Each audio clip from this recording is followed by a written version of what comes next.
16 കൊല്ലം പഴക്കമുണ്ടെങ്കിൽ ഈ വണ്ടി എനിക്ക് ഇപ്പോഴും ഇതുപോലെ മെയിൻറ്റെയിൻ ചെയ്യാൻ സാധിക്കുന്നുണ്ടല്ലോ. അതിന് ഏറ്റവും വലിയൊരു കാരണം എന്ന് പറഞ്ഞാൽ ആർവീസ് മോട്ടോ ഹബ്ബാണ്. എൻ്റെ സ്കോഡ ലോറ 1.9 TD ഞാൻ ഒരുപാട് ആഗ്രഹിച്ച് പോയി വാങ്ങിച്ചൊരു യൂസ്ഡ് കാറാണ്. വണ്ടി യൂസ് ചെയ്ത് തുടങ്ങിയപ്പോഴാണ് മനസ്സിലായത് ഷോറൂമിൽ കൊണ്ട് സർവീസ് ചെയ്യുന്ന കാര്യം ആലോചിക്കുക പോലും വേണ്ടെന്ന്.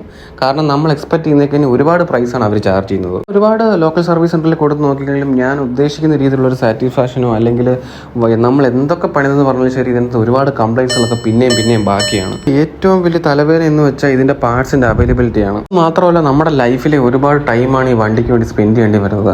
ഞാൻ അങ്ങനെ ജസ്റ്റ് ഗൂഗിളിൽ ഇങ്ങനെ കുറേ നോക്കിയപ്പോഴാണ് ആർവീസ് മോട്ടോ ഹബ്ബ് ഞാൻ ആദ്യമായിട്ട് കാണുന്നത്. ഇവിടെ വന്നപ്പോഴാണ് മനസ്സിലായത് ഇവർ മെയിനായിട്ട് ജർമ്മൻ കാർസ് മാത്രമാണ് ഫോക്കസ് ചെയ്യുന്നുള്ളത്. ഞാൻ അന്നാണ് ആദ്യമായിട്ട് ഇതിൻ്റെ ഓണർ രതീഷേട്ടനെ പരിചയപ്പെടുന്നത്. രതീഷേട്ടൻ സംസാരിച്ചപ്പോൾ തന്നെ മനസ്സിലായി പുള്ളിക്കാരൻ അത്യാവശ്യം ഈ ഒരു ഫീൽഡിനെ പറ്റി നല്ല എക്സ്പീരിയൻസ് ഉള്ള ആളാണെന്ന്. പ്രത്യേകിച്ച് ഇത്രയും വർഷം പഴക്കമുള്ള ഒരു ജർമ്മൻ യൂസ്ഡ് കാറൊക്കെ എങ്ങനെ വേണം പ്രോപ്പറായിട്ട് മെയിൻറ്റെയിൻ ചെയ്യേണ്ടത്, നമ്മൾ എന്തൊക്കെയാണ് ശ്രദ്ധിക്കേണ്ടെന്നുള്ള കാര്യം എനിക്ക് അന്നാണ് പുള്ളി പറഞ്ഞു തന്നത്. കാറിൻ്റെ മെയിൻ്റെനൻസ് ചെയ്യുന്ന സമയത്താണെങ്കിൽ പോലും അവർ കറക്റ്റായിട്ട് നമ്മുടെ അടുത്ത് ഓരോ പാർട്സ് റീപ്ലേസ് ചെയ്യുന്നതിൻ്റെയും കറക്റ്റായിട്ട് ഒരു അപ്ഡേഷൻ തരുന്നുണ്ടായിരുന്നു. എൻ്റെ കാറിൽ അത്യാവശ്യം നല്ല രീതിയിലുള്ള മെയിൻ്റെനൻസ് ഉള്ള പെയിൻറ്റിംഗ് ഉണ്ടായിരുന്നു. Suspension side, mountings, mechanical side ആണെങ്കിലും ടർബോ ചാർജർ ആണെങ്കിലും അങ്ങനെ അവർ പറഞ്ഞ ഡേറ്റിനൊക്കെ മുന്നേ വണ്ടിയുടെ വർക്കുകളെല്ലാം കഴിഞ്ഞു. വണ്ടി ഓടിച്ച് നോക്കിയപ്പോഴത്തേക്കാണ് മനസ്സിലായത് ഇതിന് ഇത്രയും പവറൊക്കെ ഉണ്ടായിരുന്നു. കാരണം പവറിൻ്റെ വൈസ് ആണെങ്കിലും സ്റ്റെബിലിറ്റി വൈസ് ആണെങ്കിലും ഒരുപാട് കാര്യങ്ങൾ ഇമ്പ്രൂവ് ആയിട്ടുണ്ടായിരുന്നു. പിന്നെ ഏറ്റവും കൂടുതൽ ഞെട്ടിച്ച് കളഞ്ഞ കാര്യം എന്ന് പറഞ്ഞാൽ ഇവരുടെ ആ ഒരു സർവീസിങ് കോസ്റ്റാണ്. ഞാൻ മനസ്സിൽ എക്സ്പെക്ട് ചെയ്തേ കഴിഞ്ഞു ഒരുപാട് കുറവാണ് കേട്ടോ ഇവരെ എനിക്ക് ചാർജ് ചെയ്തത്. ഇവരുടെ കയ്യിൽ തന്നെ ഓൾമോസ്റ്റ് എല്ലാ പാർട്സും റെഡി സ്റ്റോക്ക് ഉള്ളതുകൊണ്ട് തന്നെ എനിക്ക് ഈ പാർട്സിനൊന്നും ഒരുപാട് വെയിറ്റ് ചെയ്യേണ്ട ആവശ്യം വന്നിട്ടില്ലായിരുന്നു.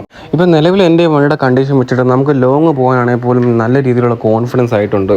സോ നിങ്ങൾക്ക് ക്വാളിറ്റി ആയിട്ടുള്ളൊരു സർവീസും ബജറ്റ് ഫ്രണ്ട്ലി ആയിട്ടുള്ളൊരു കോസ്റ്റാണ് നിങ്ങൾ നോക്കുന്നുണ്ടെങ്കിൽ നിങ്ങൾക്ക് തീർച്ചയായിട്ടും ആർവീസ് മോട്ടോ ഹബ്ബിനെ കോൺടാക്ട് ചെയ്യുന്നതാണ്.